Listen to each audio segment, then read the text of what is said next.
우리가 6장에서 배우는 내용은 경영혁신이라고 하는 게 뭐냐, 그 다음에 구조조정이라고 하는 게 뭐냐, 그 다음에 90년대부터 여러 가지 경영혁신 기법들이 등장하는데 대표적인 경영혁신 기법 몇 개를 갖다가 소개하고자 합니다. 혁신이라고 하는 단어, 영어로는 뭐라 그래요? 이노베이션. 중고등학교만 나와도 다 이노베이션이란 말을 합니다. 그래서 라틴어의 노부스, NOVS, 노부스라고 하는 단어에서 유래되는데, 이 노부스라고 하는 것은 새로움이라고 하는 뜻이에요. 새로움이라고 하는 뜻이에요. 근데 이 혁신이라는 말이 경영학에서 많이 사람들한테 회자되게 된 이유 중에 한 가지는 이 슌페터가 얘기한 창조적 파괴, 이런 말을 했습니다. 혁신을 갖다가 정의할 때 이 사람은 창조적 파괴가 바로 혁신이다. 그래서 새로운 것을 창조하는 것. 창조라고 하는 것은 뭘 새롭게 만드는 거죠. 만드는 거예요. 건양대학이 20주년 행사를 기점으로 지금은 교시가 정직이라고 하는 게 들어왔지만, 사실은 건양대학 처음 만들어져서 20년 동안은 건양대학교 교시가 세 가지였어요. 그게 첫 번째가 진리였었고, 두 번째가 창조였었고, 세 번째가 봉사였어요. 건양대학교 교시가 20년 동안은 진리, 창조, 봉사였어요. 누가 만들었어요? 네, 내가 만들었어요.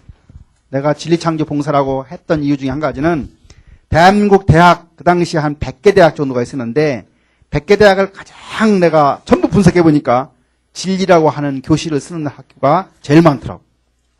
그러니까 대학은 뭐 하는 곳이다? 진리를 탐구하는 곳이다. 그러니까 진리 탐구를 떠나서는 대학의 존재 가치가 없다. 강진주.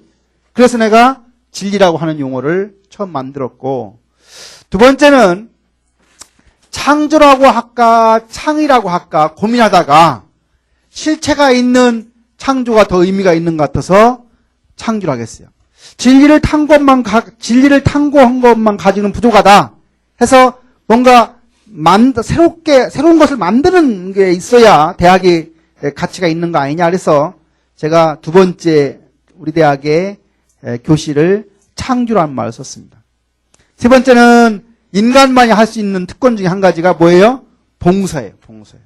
그래서 우리가 세 번째 건양대 교실을 봉사로 해서 진리, 창조, 봉사라고 해서 20년 동안 이어지다가 20주년 행사를 기점으로 요즘에는 정직과 실용이라고 하는 용어를 쓰는데, 나는 사실은 대학의 가치 중에 더 훌륭한 가치는 진리, 창조, 봉사라고 생각하고요. 여기 창조 중에 핵심이 사실 혁신입니다. 창조하려고 하면 과거 것을 파괴하는 데 나올 수가 있어요. 창조. 창의적이다. 창의적인 걸 가지고 새로운 것을 만드는 게 바로 결국 우리가 창조죠. 만드는 거. 새로운 걸 만들어야 돼. 남이 만들어 놓은 걸 만드는 것은 의미가 없어요. 근데 이걸 하나 만들더라도 이게 얼마냐면, 내가 10만 원이라고 했어. 10만 원. 이게 10만 원인데 이걸 만들었는데 상당히 기능은 좋은데 이게 한 100만 원이다. 살 사람이 있어요, 없어요? 별로 살 사람이 없어요. 10만 원도 살똥말똥인데. 네. 그래서 항상 우리가 비용을 고려해야 돼요. 비용을. 그러니까 적절한 가격으로 새로운 것을 만들 수 있는 능력이 있어야 창조가 잘 되는 거예요. 하여튼 슌페터는 새로운 것을 창조하는 것을 혁신이라 했고, 피터 워터먼이라고 하는 사람은 혁신은 창조적 사람이 시장성 있는 신제품이나 서비스를 개발하는 것이다. 시장성이 있다. 이게 무슨 말이에요? 시장에 가면 잘 팔린다. 잘 팔린다. 아무리 신제품이라 하더라도 시장 사람들이 거들떠보지 않으면 별 의미가 없어요. 그렇죠? 네. 시장성이 있으려고 뭐 해야 돼요? 그 제품이나 서비스가 뭐 해야 됩니까? 가치가 있어야 되는. 밸류able. 가치가 있어야 되는. 가치가 있어야 돼요. 쓸모가 있어야 돼요. 효용성이 있어야 돼요. 그래서 우리가 여기 나와 있는 이 사람이 그런 얘기를 했고요. 그러면 경영에서 이제 혁신이라고 하는 말을 하고 붙여서 경영혁신이라고 했을 때 경영혁신은 어떤 게 대상이냐? 첫 번째는 제품과 서비스가 경영혁신의 대상이에요. 새로운 제품, 새로운 서비스, 새롭게 만드는. 이게 바로 혁신이니까 제품과 서비스가 대상이 됐고, 두 번째는 기업을 운영하는 관리 과정, 매니지먼트와 관련된 그러한 관리 과정이나 조직의 구조, 이런 것도 혁신의 대상이다.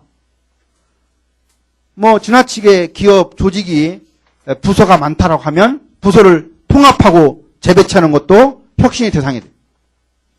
세 번째는 조직 구성원, 경영혁신이 성공하려고 하면 첫 번째 뭐예요? 네, 경영혁신하면 이제 기업에서 아까 두 번째 대상이 관리 과정이나 조직 구조라고 하는 말이 있었는데 여기서 이제 구조 조정이라고 하는 말이 이제 경영혁신 중에 상당히 관련되어 있는 용어입니다. 그래서 구조 조정과 관련되어 있는 경영혁신 방법 중에 한 가지가 리스트럭처링이에요. 스트럭처가 구조인데 구조를 갖다가 다시 하는 거니까 리스트럭처링. 그래서 우리말로는 구조 조정이라는 말을 합니다. 조직이나 시스템을 새로운 방법으로 조정하는 것이다. 조직 구조가 하나의 대상이 될 수도 있고 시스템이 하나의 대상이 될 수도 있고 시장에서 팔리는 제품이 대상이 될 수도 있고 사업의 영역, 인력, 재무구조. 재무구조는 대개 우리가 부채를 얼만큼 쓰느냐.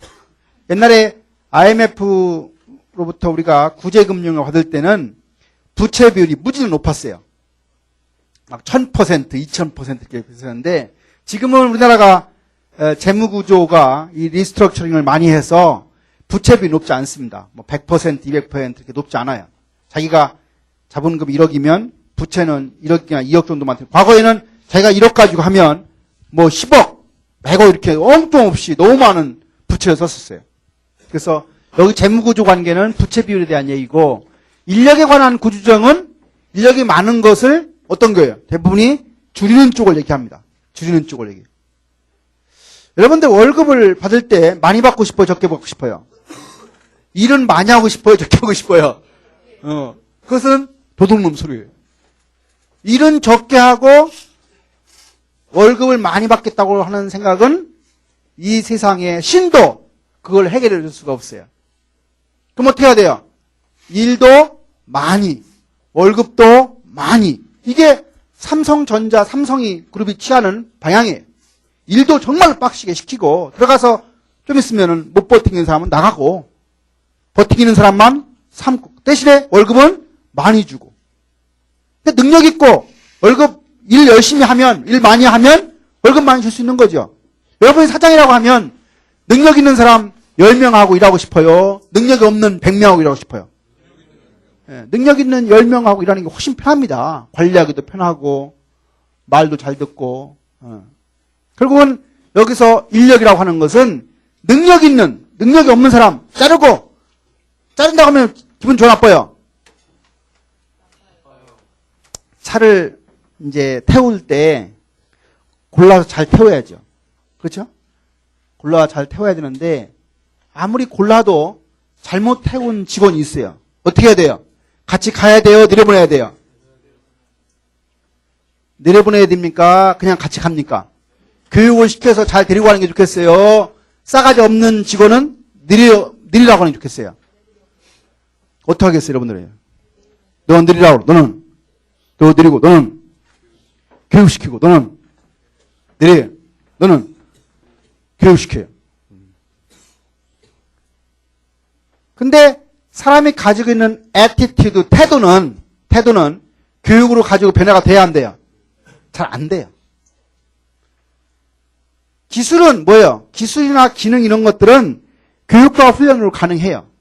지식은 교육시키면 되고 기능은 훈련시키면 돼요.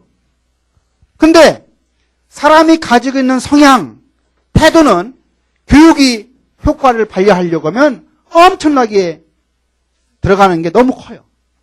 그래서 기업하는 사람 입장에서는 골라서 사람을 태우되 잘못 태운 직원이 있으면 과감하게 미안하지만 느리게 하는 게 좋아요. 그런 기업들은 대개 경쟁력이 있는데 그냥 함께 가는 조직은 경쟁력이 없습니다. 그래서 GM이라고 하는 회사나 이런 회사를 보면 인사고과를 해요. 인사고과. 그래서 20대, 70대 10으로 해요.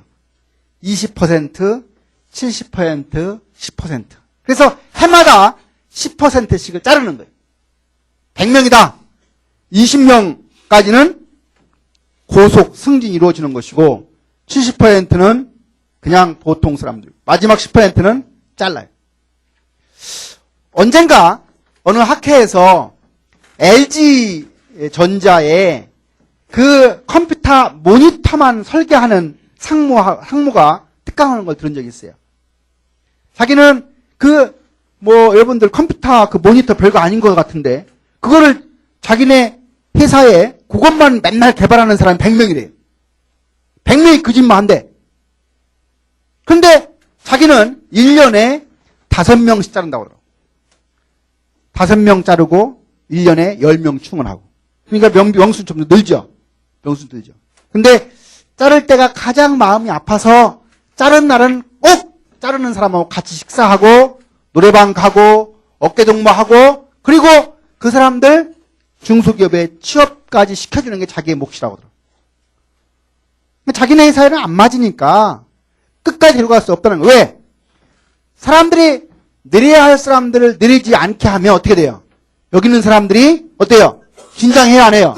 긴장을 안 하는 거예요.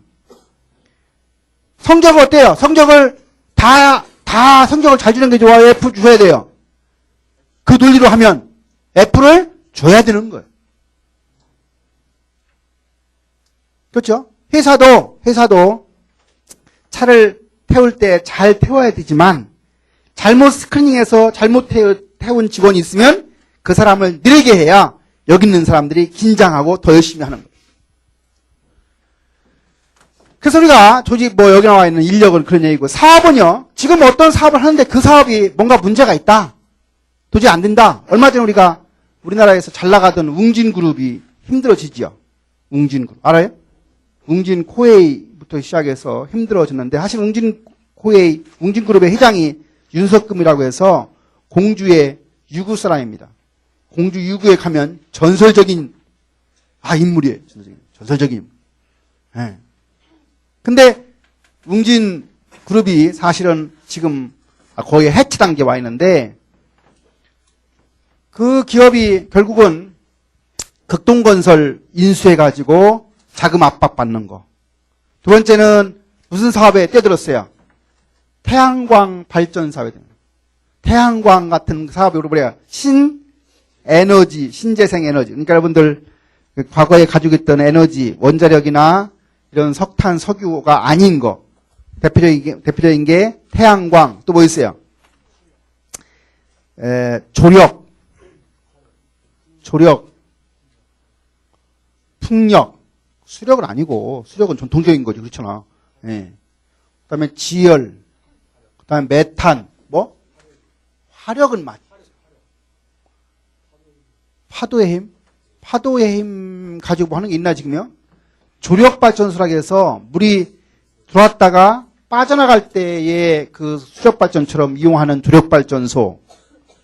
지금 아마 서해안 쪽에 지금 만드는 거에 대해서 상당히 지금 고민하고 있어요. 지금 거의 계획 단계에 와 있는데, 그쪽 사람들이 반대해서 지금 추진 못하고 있는. 풍력은 많죠? 바람개비 돌아가는 거 알죠? 예, 돌아가는 거. 그 다음에 지붕 위에 여러분들 집에 태양광 발전하는 거.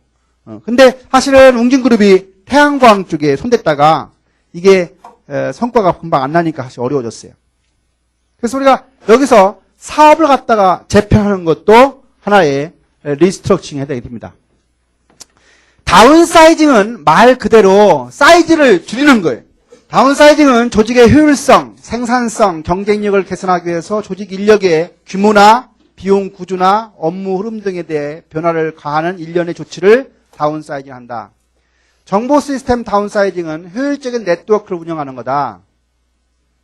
요즘에 우리 대학도 스마트 캠퍼스 구축해서 약 40억 들여서 모든 걸 전산화 쪽에 바꾸고 있어요. 그래서 전자결제도 도입됐습니다. 전자결제 다 도입되고. 조직의 다운사이징은 조직을 슬림화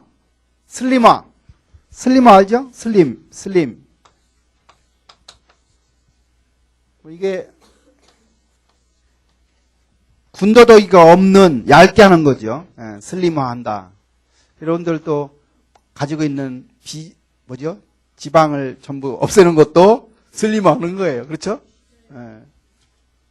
자네는 더 이상 슬림화하면 안 돼요. 슬림화 할 사람이 있고 슬림화 하지 않은 사람이 있어요. 우리 클래스에서는 별로 많지 않은 것 같아요. 업무의 재설계, 영어로 BPR이라고 하는데 Business Process Re-engine이라는 말을 씁니다. 업무 프로세스 재설계한다. 비용이나 품질, 서비스, 속도와 같은 핵심적 성과의 극적인 향상, Radical Improvement를 위해서 기업의 업무 프로세스를 혁신적으로 재설계하는 것이다. 그래서 이 BPR, 되게 BPR 할 때는 Best Practice, 가장 잘하는 걸 기준으로 우리가 되게 하게 되는데, 결국은 이제 90년대 들어와서 이러한 BPR 차원으로 나온 게 마이클 해머의 리엔지니어라는 책이 나옵니다. 리엔지니어링. 마이클 해머, 챔피라고 하는 사람이 쓴 리엔지니어링. 지난번에 잠깐 얘기한 것 같은데 1776년도가 무슨 연도죠? 1776년도. 1776년도 무슨 일이 있었어요? 아담 스미스의 국부론. 아담 스미스의 국부론. 영어로 Wealth of Nation이라고 하는 책이 있습니다. 근데 그 국부론의 중요한 포커스가 뭐냐면 분업의 원리였어요. 분업. 그래서 모든 회사에 가면 지금도 설계부가 있고 생산부가 있고 구매부가 있고 이것이 언제 출발한 거예요? 아담 스미스의 국부론이 출발한 거예요. 사실은요. 대학도 그렇죠. 대학도 뭐 학생처가 있고 교학처가 있고 이런 처가 있는 게 사실은 아담 스미스의 국부론에서 시작한 분업의 원리에서 기능을 이렇게 같은 것끼리 모아놓은 게 이때 출발인데, 요 마이클 해머와 챔피가 쓴 리엔진이라는 책이 나오면서 그것을 깼어요. 그게 이제 얘가 은행이나 대학에 가면 원스톱 서비스라고 한 그 공간이 바로 그걸 깬 겁니다. 사실 원스톱 서비스.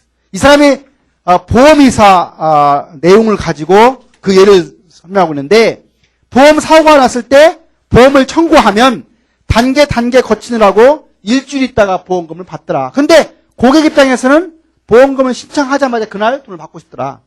그렇게 바꾸려고 하니까 누가 해야 돼요? 보험을 접수한 사람이 처음부터 끝까지 다 책임지면 그날 줄 수 있겠더라. 이게 원스톱 서비스의 시작이고요. 그게 바로 여기 나와 있는 리엔지니어링 개념입니다. 몇 년도 걸렸어요? 1770년대에 만들었던 개념이 1990년대에 와서 이런 내용이 처음 나옵니다. 그 다음에 이제 개념 혁신 기법 중에 한 가지가 벤치마킹입니다. 벤치마킹 들어봤죠? 네, 벤치마킹. 벤치마킹은 한마디로 뭐예요? 잘하는 것을 내가 배우자 하는 얘기.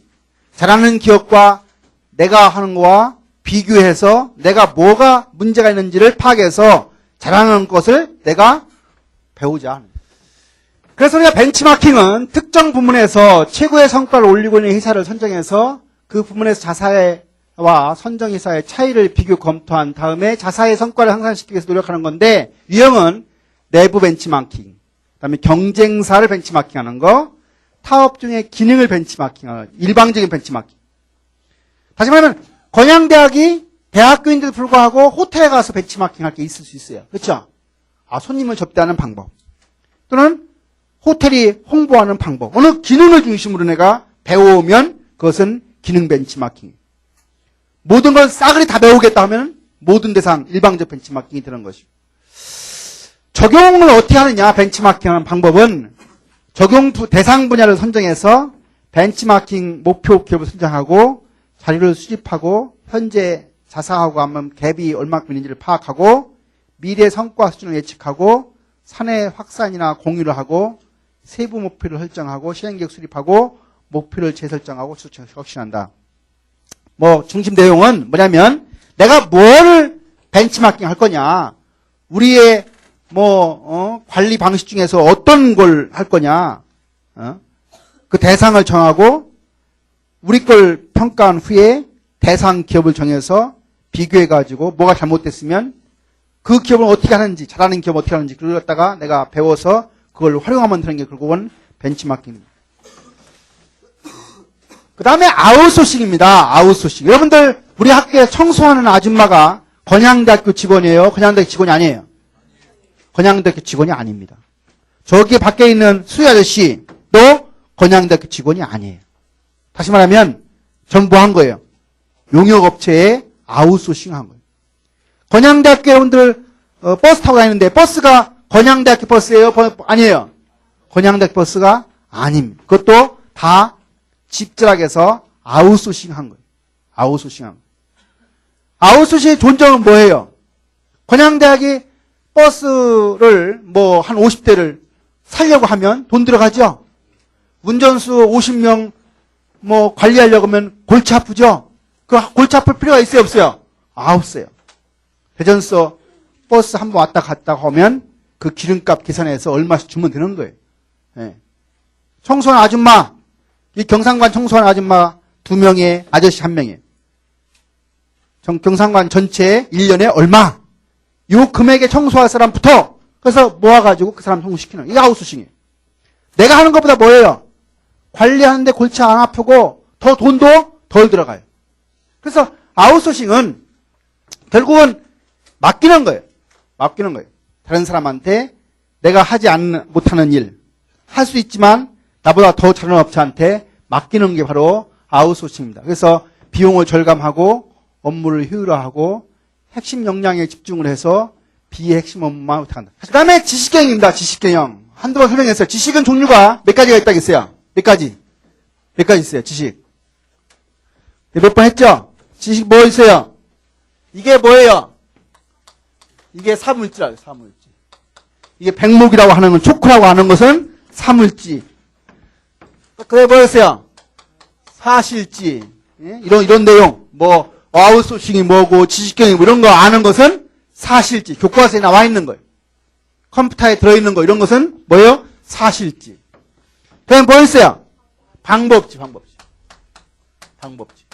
뭘 하는 방법 아는 거. 근데 두 가지 또 문제가 있어요. 암묵지가 있고, 형식지가 있어요. 교과서나 컴퓨터 공간에 있으면 형식지고, 머릿속에만 있으면 암묵지예요. 여러분들 어머니가 된장찌개를 잘 끓이는 방법은 어디 표현이 되어 있어요? 안 되어 있어요? 표현이 안 되어 있죠? 무슨 지예요? 암묵지.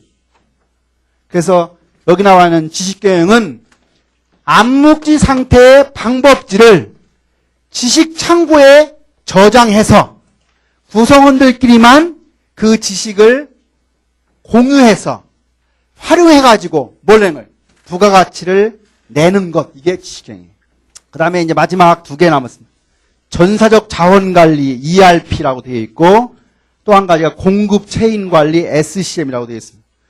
전사적 자원관리 ERP가 되어 있는데 ERP는 우리가 EDPS라고 하는 단어가 있어요.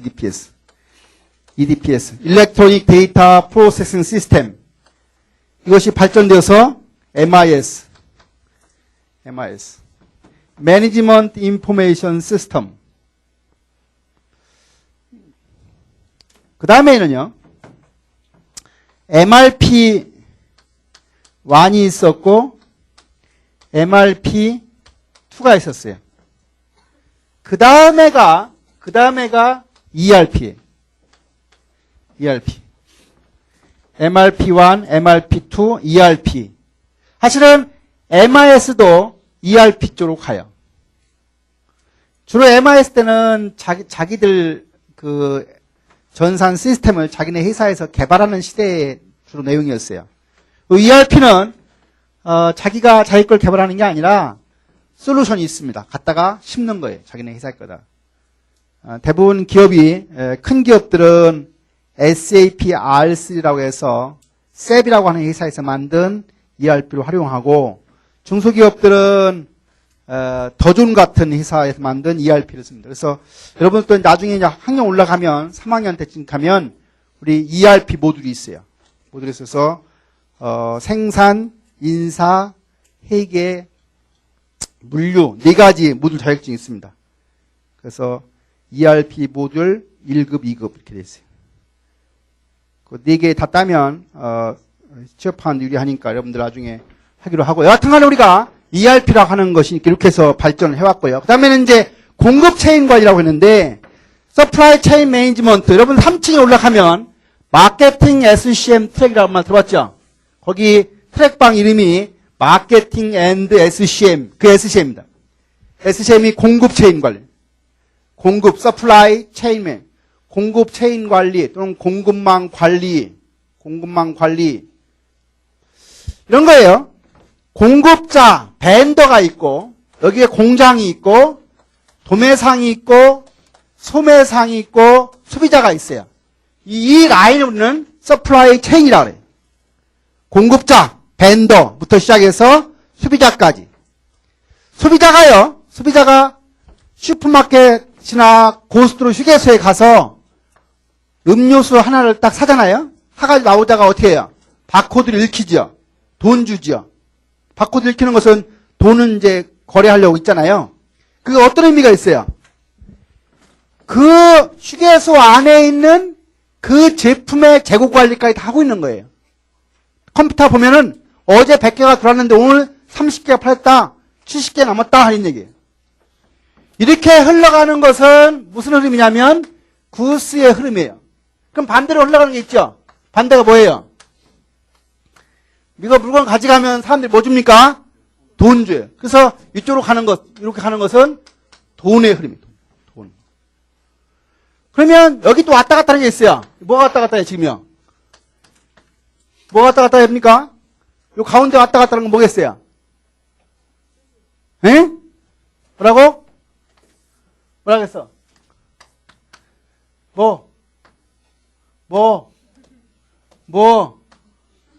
뭐? 정보가 왔다가 나왔다. 그래서 서플라이 체인 상에서 물의 흐름, 돈의 흐름, 정보의 흐름이 온라인 리얼로 돌아다니면서 최소의 재화만을 가지고도 고객의 요구에 서비스를 잘해주면 좋은 거예요. 그런 거죠. 아까 휴게소에 가서 내가 물건 하나 산 것이 여기까지 정보가 다 가는 거예요. 아, 잘 나가네. 아, 우리가 만든 음료수가 뭐 날개 돋친 듯 팔리네. 딱 화면에 보이는 거예요. 야, 어느 휴게소 몇 개 나갔어. 딱 저녁에 보면은 전국 지점으로 해가지고 오늘 30만 개 팔렸어. 다 보일 거 아니겠어요? 야, 더 만들어 준비해야지. 그래 안 그래? 자재 조달에서 제조, 판매, 고객까지의 물류의 정보, 화폐의 흐름을 종합 관리하고 전체적인 관점에서 최소의 비용으로 고객을